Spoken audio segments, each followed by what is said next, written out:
So,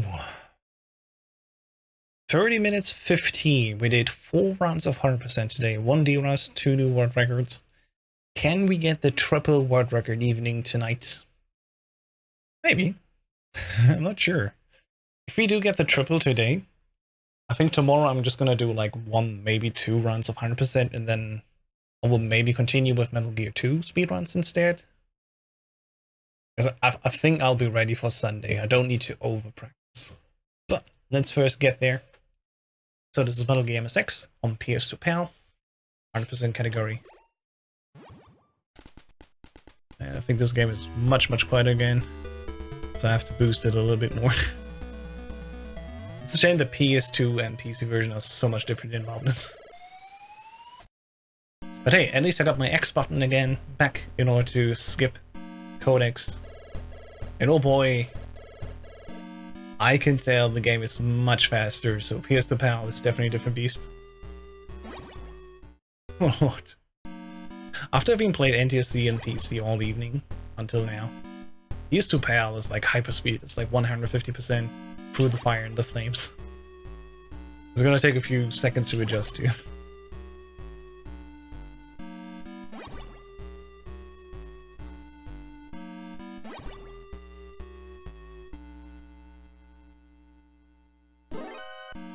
But yeah, for the European version, basically the developers were thinking, this plays really slow, we should actually give a speed bump.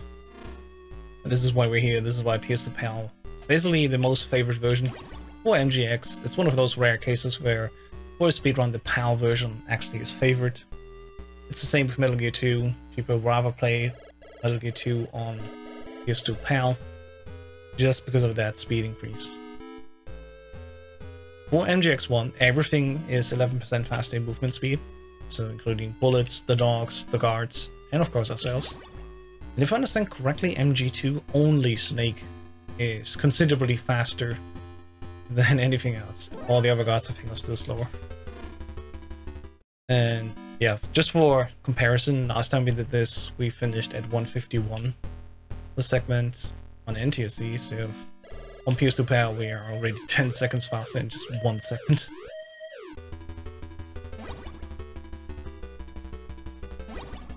Alright, grabbing ammo 3 times. So we have something to work with when we fight the 4 horsemen later. There we go.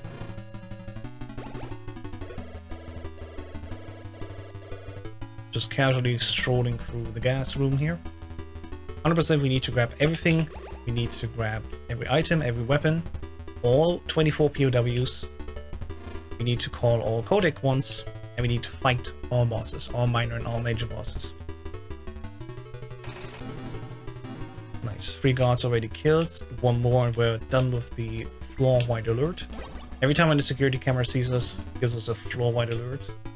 And every guard immediately will start running towards us and trying to kill us. But if we kill 4, we immediately get done with them, so that's nice. We just got done here, so I'm gonna save a little bit of ammo and health in order to have these 2 guards pass me, and this one we wanna be seen, because if we step in front of the camera again, we'll get another floor-wide alert.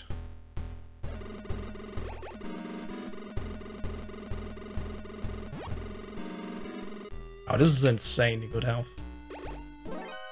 Really good if you go to the 4 horsemen later.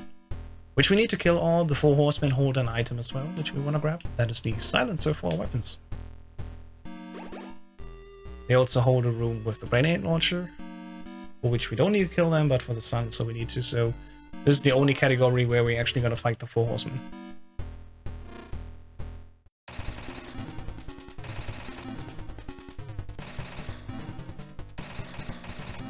As I said, all major and all minor bosses.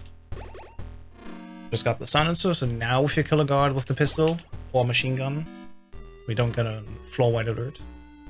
Which strategically is a good thing. But for now on this floor we just need to save enough PW. And then we're gonna grab the cardboard box. Yes, even in this game there's a cardboard box.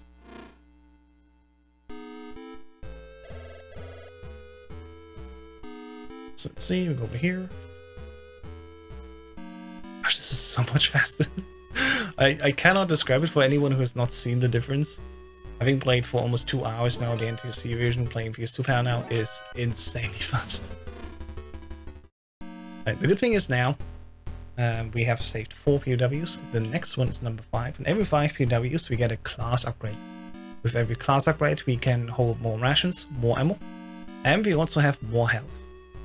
The cool thing is, every time we increase our health, we also get our health back, as we can see here.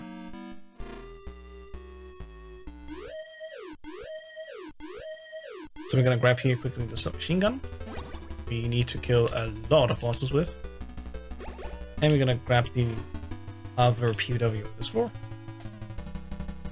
And let's see how much health we can retain here for...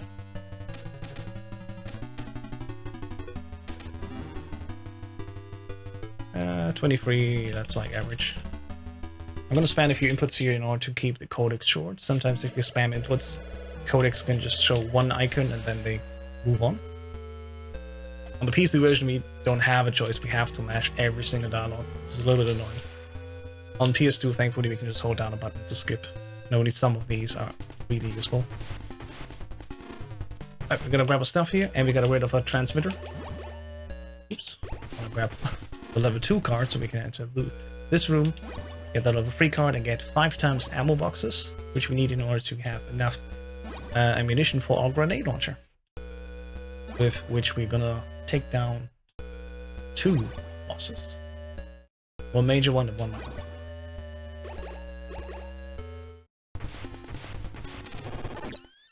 For this one we're just gonna use the SMG, stand barely in front of him and go off, and now it's time for the maze. We want to place the bombs as early as possible, and if you stand still during an explosion, the bombs have a bigger explosion radius. If you're wondering what I'm doing here while I'm standing or tapping, I want to have at least one frame where I stand still so the bombs can actually reach the walls that we want to breach open. This only works on vertical walls, sadly not on horizontal ones, so this one we have to get decent enough close in order to have it open for us. The thing is though, like, almost all of these are vertical ones, there's only a few ones that are actually horizontal. And there we go. Now we have taken down the walls and got to the bombast suit. Jesus Christ, that is a weird name to say this late at night. Bombast suit. And we're gonna take a 4th one here in this floor that will reveal to us the enemy uniform. We also need on this floor, in this room at the bottom, the body armor. Sad thing is though, the body armor, oh Jesus Christ, the body armor is hidden behind the level 4 door. We only get the level 4 card basically just as we're about to leave building 1. So we have to come back sadly here to the underground. I wish we could get the level 4 card earlier, but it is what it is. Moving on over to the first floor where MGK is. I'm gonna go left first to save the POW and grab the infrared goggles. We want to try to not get seen here. Having a floor-wide alert, which the cameras would give us, is actually a little bit risky. You don't want to risk that much health being lost. So we're gonna wait it out a little bit with the camera and then move on. Just so we're gonna retain a little bit more health. Every one of these guards on easy difficulty, thankfully, only gives us a room-wide alert. So as soon as we leave the room again, the alert is gone. Which is a big difference to the original difficulty where almost every one of these guards give you a floor-wide alert. And you have to go to the elevator in order to get rid of this alert. Alright, POW saved, infrared goggles claimed. Time to move out of here and actually fight MGK and save 2 more POWs. So what we're gonna do here is come back again to the beginning. Don't walk into the death battle. I want to do that later. And get back to the beginning. I'm just gonna play it cool here and walk straight into the guys. We have 16.5 health, that's good. Gonna punch in. We're gonna walk left here as late as possible to have an alert coming as late as possible. So we have the highest chances of keeping our health. Every time when we get shot, we lose 4 points of health. We had 16. We're gonna get shot 2 times more, 1 time more only. And that's MGK. The good thing is now, after MGK, we save our next POW. As soon as we have the parachute, and that POW will be number 10. Which means, hey, we get another rank up or class up and get another health refill. So it doesn't matter that it's that low right now. As soon as we touch the next POW, there it is. Easy. Oh, Jesus Christ, that was the wrong menus. It can still happen that I have a missed menu here or there. Hope that I can iron it out for Sunday. Alright, that's the MGK floor. Almost less than 10 minutes. Would have been nice. That's fine, it's fine. Now we go to the roof. The only time where we need the bomb blast suit is over, and then we're gonna grab the RC missile. 100% has the requirement that we also need to grab all weapons. We're not allowed to use death farming, which is a new thing that came with the PS2 port.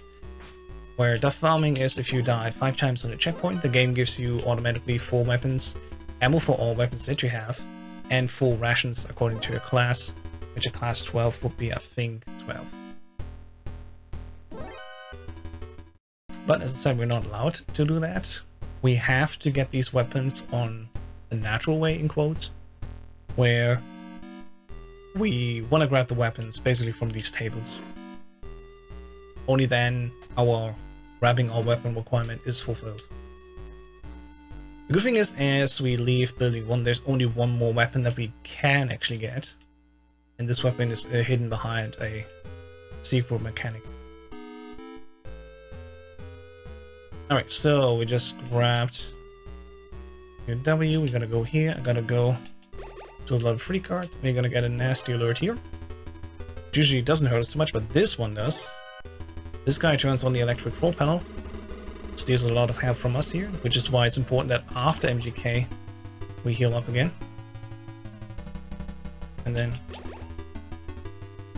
now that we go out, we can go. Alright. Now to fight the Hind, we're gonna start here and walk to the right.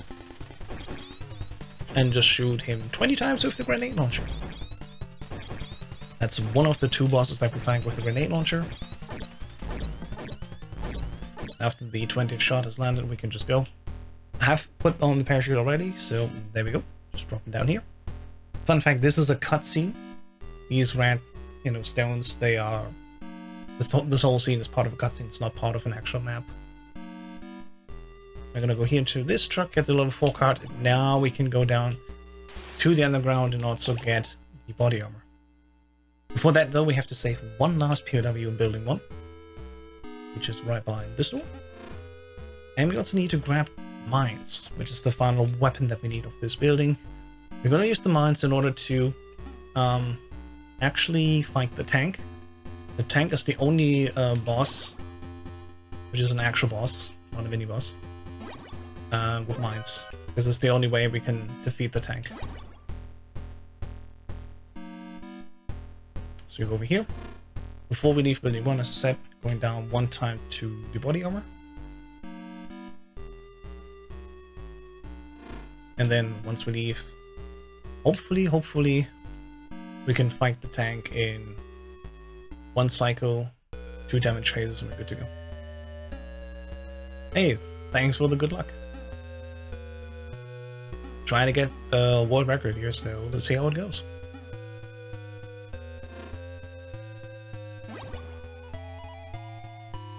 So we got the body armor, we got all weapons that we need in this building, we got all POWs we need in this building.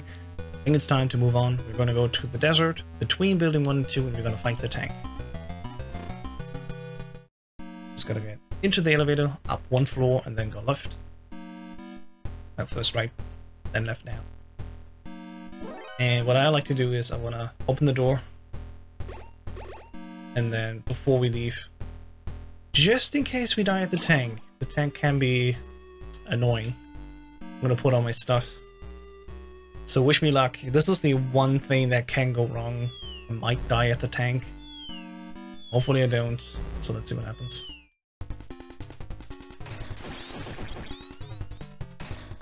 And he shot on the right. Usually he shoots on the right and then on the left. And you could see one bullet left on his right and then he shot left. This is what I mean, the tank can be weird. I was expecting him to shoot me on the left, just like in Boss Survival, and he didn't. And that's why I died. Because we can only walk into him in order to put down as many mines as possible when we are on our iframes.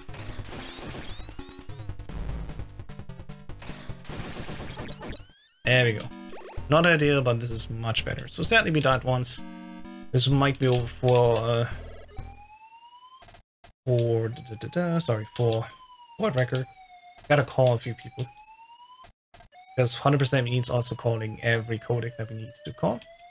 Which is Resistance Leader Schneider and Diane. Weirdly enough, we didn't use our rations. So there we go, heal up once quickly there, and then put on a level 4 card and the grenade launcher. And then we're gonna fight the bulldozer. Bulldozer again, it's easy. Go up here, shoot 2 times, shoot 4 times, go down, and shoot 4 more times. That's the bulldozer. Technically, you could also use mines, but grenade launcher is just faster. And I think you cannot kill the bulldozer in time with the mines. You have to use the grenade launcher. In any case, we're gonna go here to the Hell Roof. We just called so because on original difficulty, if you're going for big boss, this is the first stop of killing your run. Like, I think 80% of the time, definitely a lot of times. I tried get big boss in this game, it's very hard. I do not have the patience for it. I'd rather do 600 resets where I get 80% attempts in. I'm still trying every now and then, so maybe one day I can get big boss in this game. One more. And yeah, it's called Hell Roof because you have to leave this roof here with a lot of health. Because in Big Boss we cannot use rations until the very end. Good thing is we're playing on easy and 80% and both 100%. They don't care how many rations they use, so it's fine. The good thing is on 100% we also have the gas mask, so that point of that amount of health would actually be fine for what we want to do. We'll go over here, grab our plastic explosives, grab the gas mask and go over here. Go this wall. Tap again for an early bump. And now here comes POW number 15, and hey, 15, that gives us another class upgrade. Slightly wrong menu, it's actually left up, it's fine. This is not Dr. Matna, this is a fake one. It's a trap. SNG and level 6 card, and now we're gonna go over here and fight the Fire Trooper. Which once again, we have the SNG, it's no problem, go up here. Get 1 point of damage and we're good to go. Alright. We'll go over here, back to the ground floor. On the first time we just fought the bulldozer. We're gonna punch 3 times, or else we're gonna walk into the laser trap. We're gonna get a floor-wide alert. We don't want that. Floor-wide alerts cost us a lot of health. We want to just have a room-wide alert, which is what we get here with all these guards. First thing on ground floor is we're gonna get this POW. Then we go back again to the center, and we're gonna get the antenna. The antenna is hidden by this door on the left with the level 2 card. I'll punch this guy so we can retain a little bit of health. And there we go.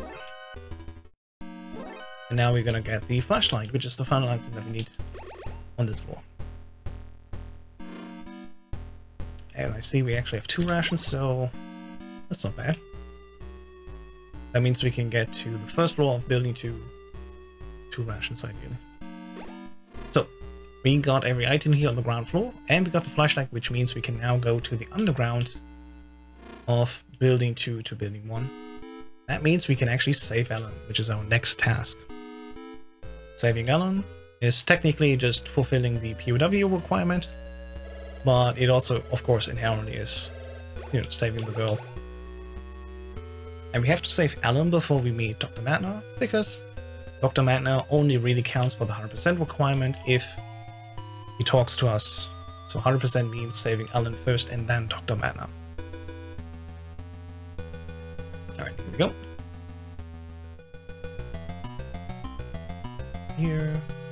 Yeah. Missing a bomb, not going that low. And thankfully not opening the pit. Oops, there we go. So this is why we need the flashlight. In this underground there is no electricity. And this is the basically connecting piece here between building 2 and building 1 in the underground. We try not to die to the pits here ideally. And we should be good to go. We have a very set path here. There's slightly alternations that you can do. Hey, Jesus Christ.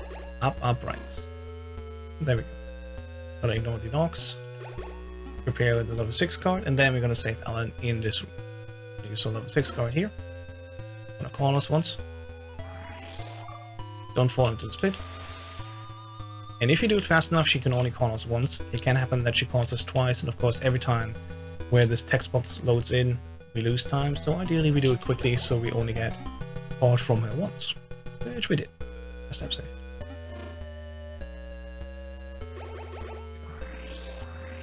So you wanna have only one of these 2 pits open first, and then the second one later. And I messed up. I got stuck in the corner and tried to salvage it. It's fine. It's just a minor time loss, but still a time loss nonetheless.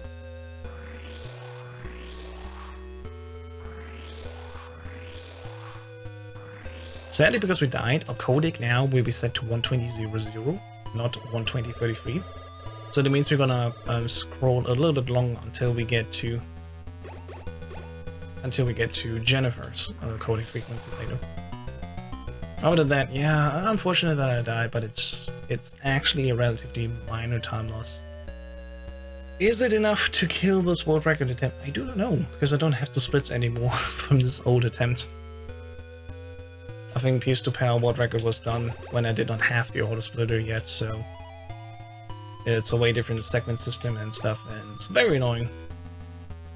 In any case, we're gonna move on here. Right, so we have 2 rations. I'm gonna use one of them now in the elevator here. I'm gonna go up. And I'm gonna go up to pistol. So we're now finally in the first floor, which is the second to last thing we need to do in this building. Gonna get the antidote. Good scene. This room always gives us an alert. It's fine. It's actually nice that we don't get seen. I like it. Now we're just gonna make it past here. Because I have still 1 ration, I'm gonna be a little bit risky and faster. Gonna intentionally take damage here like this guy, for example. If I had no other rations left, I would rather try to preserve health. Which thankfully I don't need to do. I can go as fast as I want without needing to watch my health. Thankfully though, it's only easy difficulty, so touch damage really only takes 1 point of damage from us, so it's not even that bad. Right, well, there we go. And now we're gonna save another POW here, and this one tells us now about Jennifer's codec. Now we can finally call her. Sadly, because we died at the pits, we're gonna go from 120.00 as I said. Oops, there we go. And we're gonna go down here to grab the rocket launcher, which Jennifer has now placed in this room thing. I don't know how she did it, but she did, so I'm just gonna take it, I guess. As I said, I don't care that I lose health here now, because we still have 1 ration, and we actually have to use a ration before we start the death farm. Before we do that though, this is the final POW of this floor. I think this is number 20. No, and this guy falls asleep and always costs us time. It's fine. Jesus Christ. There you go. As I said, I need to use the ration here, because we actually want to do this now. We're gonna die 5 times on the checkpoint, and if you die 5 times on the checkpoint, that means we're gonna get actually help from the game, which comes in form of giving us full ammo and maximum rations that we can carry according to our class. We're class 4, so that means, oops, that means 28 So 24 rations. This is the 5th time. Fortunate I died twice already in this one, unintended. Yes, that's fine though. Oops, Jesus.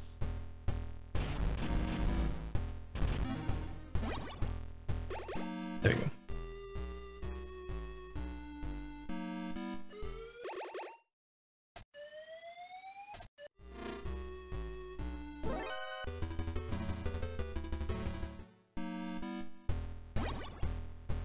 Alright.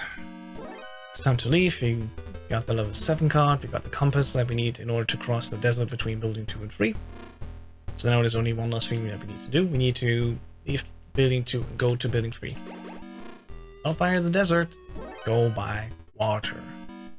Usually we would need the oxygen tank for this, but thankfully on easy difficulty we can actually make it past the big swim by just healing ourselves to maximum. So that's called scuba skip, found by Puzon. Or rather, it was attempted previously, but Puzon actually showed us, hey, it's actually possible on easy. And that's the really only difference why this category has evolved as it has on easy difficulty instead of original difficulty, because this one trick saves multiple minutes and we just have to do it like this if you want to be the fastest time possible. There we go, up here.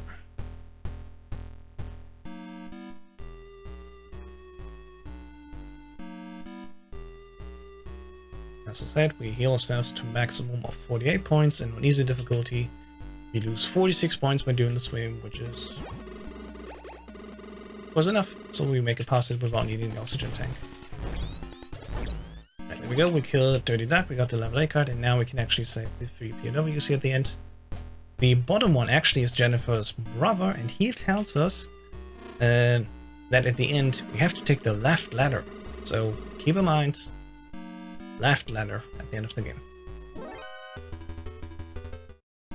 And I hope I healed up. I did not hear the heal sound. I'm just gonna pray and hope that I did it. Okay, I did. Good. That was weird. Usually you hear sound when you use a ration. It did not make the sound. Alright. Get out the compass and just walk up here in this precise line. We don't care that we got the poison here, because we have the antidote on us, and we're gonna heal ourselves very quickly on the elevator at the end of this long pathway. Over here, we're gonna do what was previously known as the PS2 PAL line, which actually is now doable on all versions of the game. Because as we found out, hey, actually, what we talked everyone over the years, that only PS2 PAL is fast enough to not fall into these pits, is not true.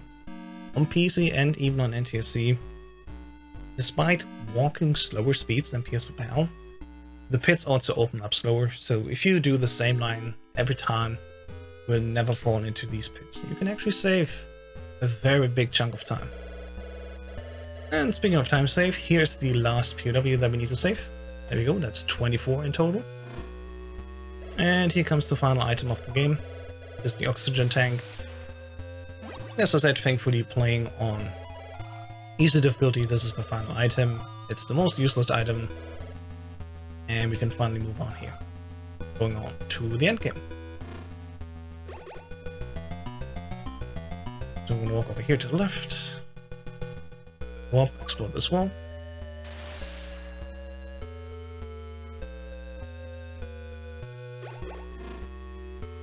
And in this room we don't care that we take damage, because we just quickly gonna leave here, and then we're gonna go put on the rations. And as we can see from Death Abuse, we have so many rations here still. We're just gonna tank all damage.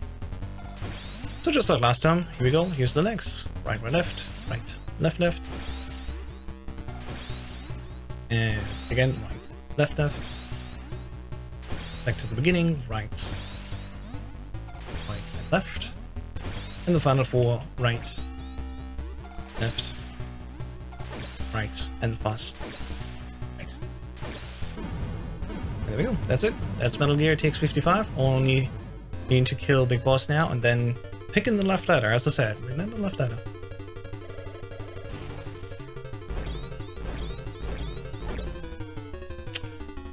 And we might still get a world record. If I see this correctly, we might still get the sub 30 RTA.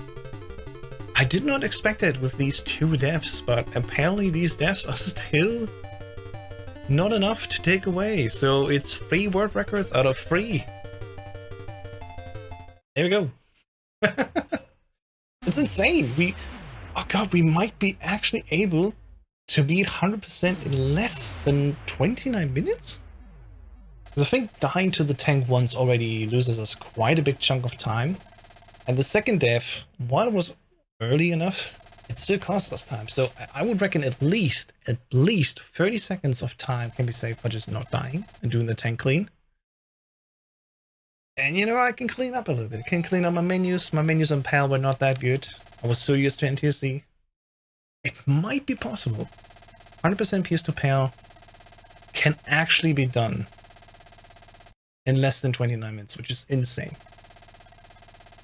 Because that would mean the difference between 80% and 100% is not 12 minutes, as I said at the beginning of today's stream.